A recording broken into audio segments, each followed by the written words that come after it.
सभी बड़ों को मेरा प्रणाम और सभी छोटों को मेरा बहुत बहुत प्यार। और एक सुंदर सी कहानी सच्ची घटना के साथ लाई हूँ कि ऐसे घरों में हो रहा है कि पति पत्नी होते हैं। पति का नाम होता है घनश्याम और पत्नी का नाम होता है जमुना।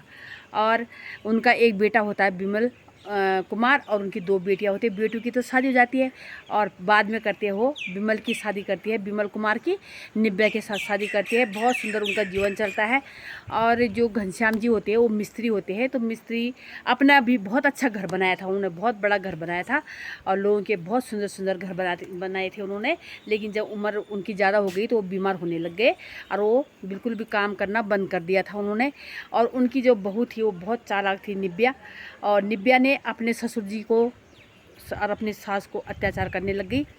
और ससुर ज़्यादा ही बीमार हो गए तो उनके लिए दवाई भी नहीं लाई और उनके लिए अच्छा अच्छा खाना भी नहीं दिया, बासी खाना देती थी। ससुर जी ख़त्म हो गए उसके, है ना। निव्या के ससुर जो थे घनश्याम जी वो चल बसे और तब रह गई उनके साथ सास। तो सास भी धीरे धीरे ज़्यादा बूढ़ी होने लग गई और जो चलने में असमर्थ हो गई तो उसके साथ बहुत ज़्यादा अत्याचार करने लगे। वो बाहर नहीं जा पाती थी और बोलती थी, जैसे कि उसने आलू के पराठे बनाए तो आलू के पराठे सारे परिवार ने खाए। उसके दो बच्चे हो गए थे खूब बड़े, 7-8 साल के और 8 साल के और 10 साल के। उसके दो बच्चे थे बहू के, जो निव्या थी उसके दो बच्चे थे। तो निव्या ने पराठे बनाती थी तो सास को नहीं देती थी। तो खाली पेट की मम्मी क्या हो गया, कोई ज़रूरी है नाश्ता करना, आप दिन में खाना खाओगी। और उसने जब कहा बहू मुझे बहुत भूख लगी है, क्या मुझे खाना मिलेगा, तो कहा अब तो हमने तो आलू के पराठे खा रखे हैं और मैं कहीं जा रही हूँ तो भूख से सासू तड़प रही है, बच्चे स्कूल में है, बहू कहीं चले गई है और उसका जो पति है बिमल कुमार वो जॉब में है। उसको पता ही नहीं कि मेरे माँ के साथ क्या हो रहा है। ये घटना तब की है जब मोबाइल नहीं होते थे, अब तो मोबाइल से बात कर लो कुछ कर लो, है ना। तो ये सच्ची घटना है। और जब बहुत परेशान हो गई सास तो एक दिन उसने कहा मैं बाज़ार जा रही हूँ। तो जिस दिन आलू के पराठे खाए थे यार उस सास को कुछ नहीं दी गई। तो उसने क्या किया, बहू को जाने दिया और पोते भी उसके स्कूल में थे। तो क्या हुआ कि उसको बहुत भूख लगी थी, उसने खिचड़ी बनाई। देखो अत्याचार तो देखो। और खिचड़ी बनाई, खिचड़ी खाई सास ने और खा के बर्तन मांग के सो गई। ऐसा पता नहीं चलना चाहिए कि इसने खिचड़ी बनाई है घर में। इतना डर बहू का उसके अंदर घुस चुका था। और ऐसे ही चोर चोर के जैसे कि कभी खाना नहीं देती थी, कभी बासी खाना देती थी। फिर एक दिन क्या हुआ कि बोल मम्मी हमने तो नाश्ता कर लिया है और हमारा तो पेट भरा हुआ है, आप ऐसा करो फ्रिज में चावल है, लाइट जा रखे थे, चावल भी खट्टे बासी चावल थे फ्रिज में और उसमें अचार के साथ अपनी सास को परोस दिया। उसने उसको जाने दिया और वो डस्टबिन में डाल दिया अचार और खट्टे चावल। ये सच्ची घटनाएं है, ये सच्ची घटनाएं हर घर में कहीं ना कहीं होती है। ऐसे नहीं बोली मैं सारी सासुएं ख़राब है और सारी बहुएं बुरी हैं, लेकिन कहीं ना कहीं ये होता है। और ये सच्ची घटना पे आधारित कहानी, मैं ऐसी नहीं बोल रही हूँ आपके पास ये कहानियाँ।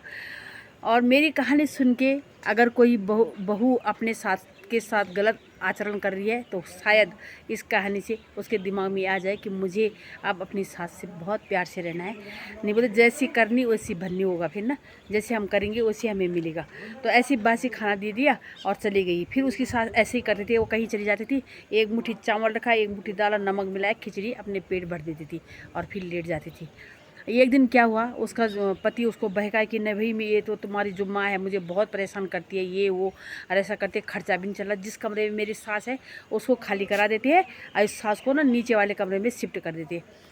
तो जो उसका बेटा होता है बिमल कुमार, बोल माँ जो आपका कमरा है ना अब खर्चे भी नहीं चल रहे हैं, उसको किराए पे दे दिए। माँ के कितने मना करने पे भी उन्होंने 2-3 शर्त तो पहले से ही किराए पे दे रखे थे, वो सेट भी किराए पे दे दिया और माँ को एक ऐसे कमरे में डाल दिया जहाँ खिड़की भी नहीं थी और कहा कि माँ जब फ्रेश व्रेश होने ऊपर आ जाना। और बाकी माँ ने कितनी रिक्वेस्ट की कि बेटा मुझे प्लीज़ यहाँ मत रखो, प्लीज़ मुझे यहाँ मत रखो, लेकिन बेटे ने भी तब नहीं माना और उसे उस कमरे में रख दिया और वहीं खाना जाता था बासी खुशी। तब तो वो अपने लिए खिचड़ी तक नहीं बना पाती थी और न चाय बना पाती थी चोर के बहू से। अब वो अलग हो गई थी, ऊपर भी ज़्यादा नहीं चढ़ पाती थी। तो बहुत परेशान हो गई जब सास। तो नीचे वाले कमरे में एक वकील, बगल में ही वकील था, तो वो देखता था कि माँ के साथ कितना अत्याचार होता था। तब उसको पता चला, पहले नहीं किसी को भी पता नहीं था कि ये बहू अपनी सास के साथ कितना अत्याचार कर रही है। और उसके बाद क्या होता है कि वो वकील होता है, राजेंद्र कुमार नाम होता है उसका वकील का। और देखो मैं ये सच्ची घटना इसलिए बता रही हूँ कि किसी न किसी के समझ में बहू की मेरी कहानी सुन के क्या पता उसका मन बदल जाए, वो अपनी सास की सेवा करने लग जाए। तो राजेंद्र कुमार वकील होता है, वो बोलता है माँ जी मैं देख रहा हूँ बहुत अत्याचार आपकी बहू और बेटे आपके साथ करते हैं, क्यों? तो उसने कहा बेटा क्या करूं, अब फूट फूट के रोने लग गई कि अब तो मेरा बेटा भी ना मुझे देखता भी नहीं है, ना उस कमरे में आता है, मैं बहुत परेशान हूं, मैं क्या करूं? तो उसने कहा माँ जी तुम भी मेरी माँ के समान हो, और कुछ सामान भी रखता था, उसके लिए फल ले आता था, फूल ले आता था, कुछ ले आता था। तो उसने कहा माँ अगर तुम मेरा कहना मानोगे माँ जी, मैं भी तुम्हारा बेटा हूँ। राजेंद्र कुमार वकील ने कहा तो ये घर किसके नाम है?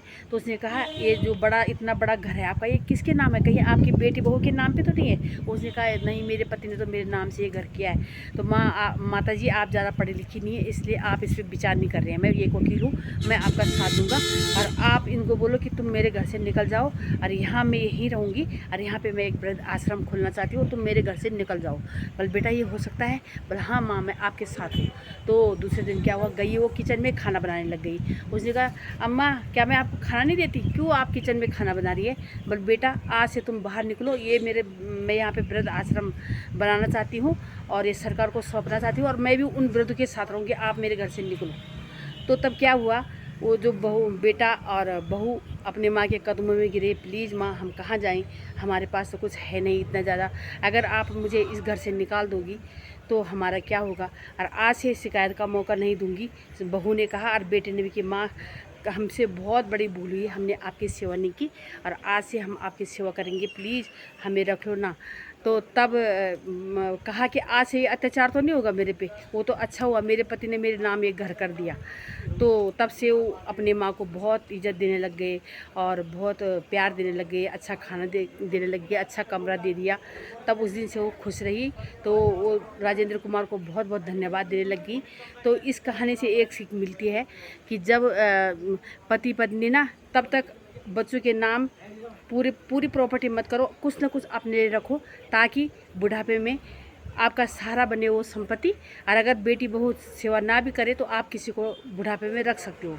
जब इंसान चलने फिरने लायक नहीं रहता, और बेटी बहू भी सेवा नहीं करते, कोई विदेश चले जाता है, कोई शहर चले जाता है, और वहाँ पे उस शहर में वो अत्याचार करती है अपने माता पिता पे, तो उससे बड़ा तो अगर उनके पास धन दौलत रहेगी तो वो किसी को भी 10-20 हज़ार में अपने साथ रख सकते हैं कि हमारे लिए खाना पीना बनाओ, और हम तुम्हें तनख्वाह पे रख सकते हैं उनको। तो इस कहानी से आपको यही मिलेगा ज्ञान कि जो प्रॉपर्टी होती है ना, थोड़ा बहुत अपने लिए बचा के रखो, ताकि बुढ़ापे के काम आए। अब सरकारी नौकरी सबकी नहीं होती, उनकी तो पेंशन होती है, पर जिनकी नहीं होती है ना, तो उनको संभल के रहना होगा कि हमारे बुढ़ापे का सारा, अगर बच्चे भी कल को मुकर जाए, सेवा न करे, तो थोड़ा बहुत हमारे पास भी होना चाहिए।